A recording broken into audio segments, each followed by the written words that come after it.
Hey everyone, hope you're all doing well this week. We're getting close to the end. Yeah, I'm pretty excited here. I got my check ride coming up here in about 2 weeks, so I'm really looking forward to getting this double I done.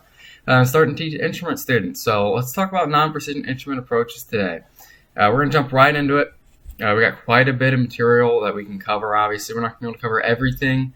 This is definitely something that at least I would want to break down into a couple different lessons with the students. Just a lot of information to be thrown at them at once. So first off, we're going to cover what is a non-precision approach. We're going to take a look at some of the different types that we're going to fly as precision approaches, or non-precision approaches, excuse me. A little bit about how we're setting up the avionics of the aircraft. Briefing the approach. We won't do a full approach plate briefing just for the sake of time, but just a couple things I want to touch on that. Or at least my company's non-precision approach procedures that we have in place, as well as we'll wrap it up with some of the biggest errors that we see out there, or the most common errors that we really want to look for and avoid. That a few of them are big check ride busters too immediately, which of course we don't want our students busting their check ride. So. All right, so what is the difference here between a non-precision and a precision? Well, I'll say in the case that they have heard of precision and I know something about it. Well, non-precision is we only have lateral guidance. So down there in the circle where it just has Loc 1, that green needle, that's our lateral guidance. CDI needle, similar to if we were flying a GPS course idea. We just have lateral guidance to guide us down there towards the runway. Now, of course, a localizer is much, much more sensitive than a regular VOR. It's actually 4 times more sensitive, so it's going to be very, very, it's going to continue increasing in sensitivity, I guess you could say, as you get closer. So you got to make very minor adjustments. All right, so only lateral guidance here on non-precision approaches. All right, so what are some of the different types of non-precision approaches? Well, of course, there's the localizer approach, very common, right? Kind of the tradition, I guess you could almost say. You got your GPS-based approaches, and you do have VOR approaches out there too. You'll find VOR alpha approaches, like the one at Culpeper over here on the far right approach plate there, VOR alpha, and where I'm at. But of course, you got your localizer, your VOR alphas or your VORs. You also have your GPS and RNAV approaches out there, some of which are precision, some are non-precision. So that's kind of an area that we dive into a bit more with the student if we had more time.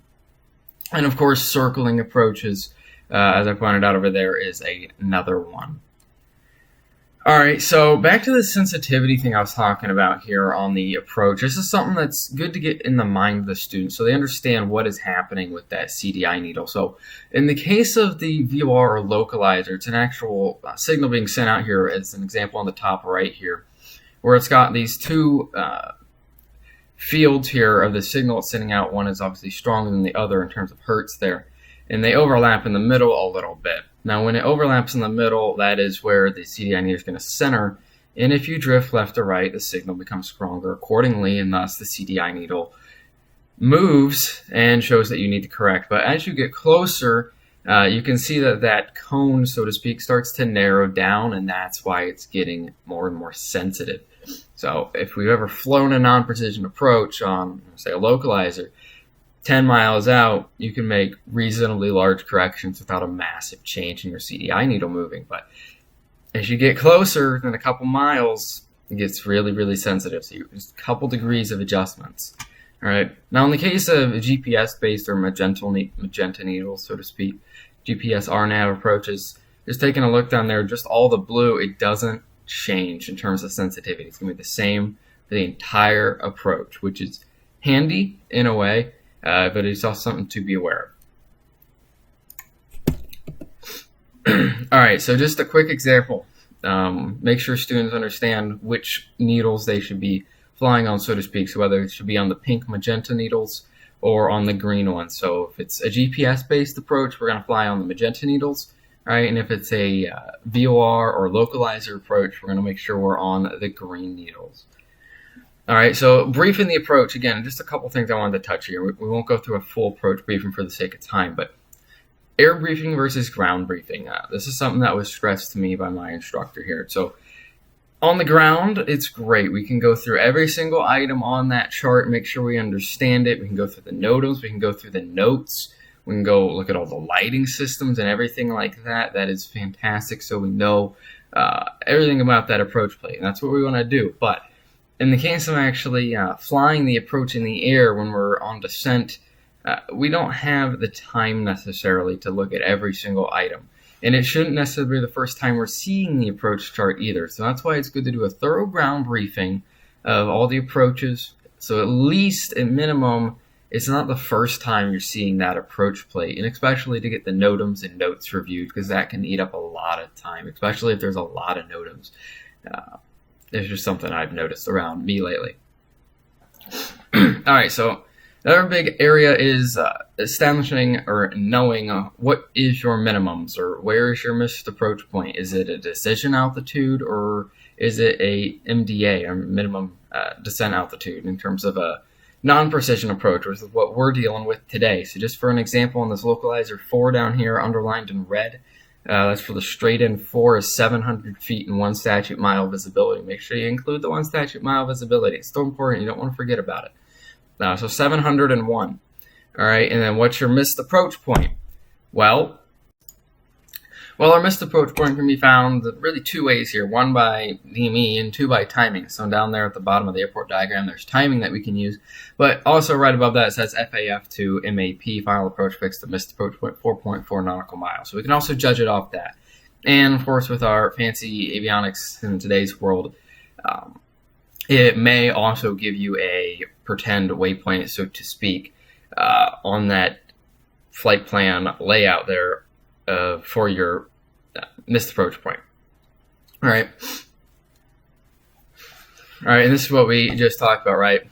Some different ways of finding your missed approach point. It can be DME, can be timing, can be a GPS waypoint, can also be that decision altitude on non-precision precision approaches, but probably good if we can not quite overlap here, otherwise it might start confusing the student. All right, circling approaches is something that you would definitely, or at least I would want to jump into. There's a few around me. All right, some great information here on it. We're starting to get a little long here, so I'm just going to kind of skim through this here. But in terms of Cat A, which is what we're flying in, we got to remain within 1.3 nautical miles of the airport. If we do enter the clouds again, once we get down to our MDA, we got to go missed immediately. We want to climb towards the field and make our turn for our missed approach, because we know, well, there's no mountains sitting around in the middle of the airport. All right, here's just some various ways of completing the circling approach to get into the pattern. Myself, it was very confusing sometimes. Okay, I'm doing the circling approach, but how am I going to get into the pattern from this if the airport pattern is so-and-so and the runway configuration is X? All right, so just something that you could certainly practice on the ground with the student right here would be very useful, I feel. All right, and of course, I want to walk through this maybe a couple times with the student on the procedures, something they'd want to have memorized, something they could chair fly at home. We won't walk through it here together, but this is for my company. It's what they have us teach, and it's what they have us learn. I think it works just fine. I don't see any problems with it, and it's standardized, which is really great. So everybody's learning the same thing, and it's not confusing to switch from airplane to airplane or instructor to instructor. All right, and just a couple other things on completing the approach here, 91-197, and also coming out of the Instrument Flying Handbook.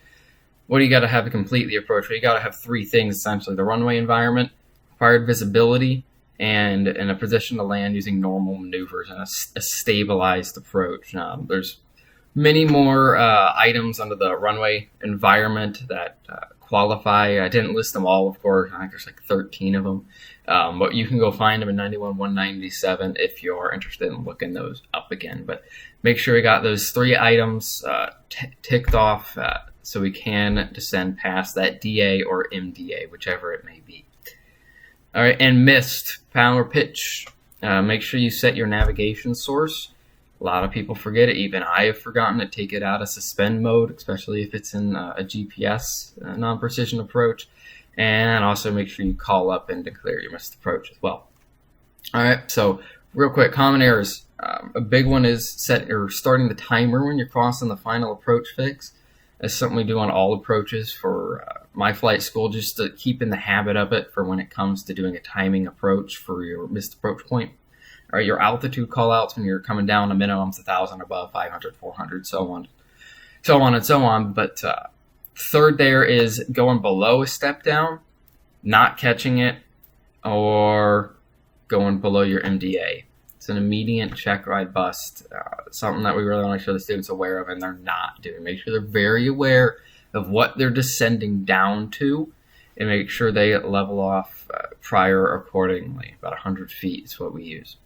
And switching to green needles is something I've heard some stories on. People go to fly localizer approach or VOR approach, and they're navigating to it on pink needles via the GPS, and they get on the approach, and I don't know, maybe they think that the avionics are going to auto flip the green needles up for them, or they just forget, and there they go flying a localizer approach on pink needles, which is obviously not going to work out so good. So make sure they know what nav source they are navigating on and what they need to navigate on, and they are doing so accordingly.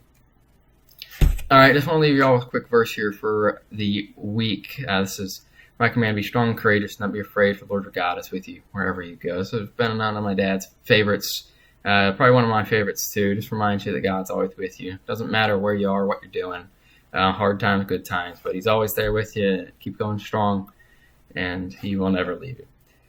All right, I hope you all have a great rest of your week. Enjoy your flying. I can't wait to see what you all come up with on your lessons. We'll see you.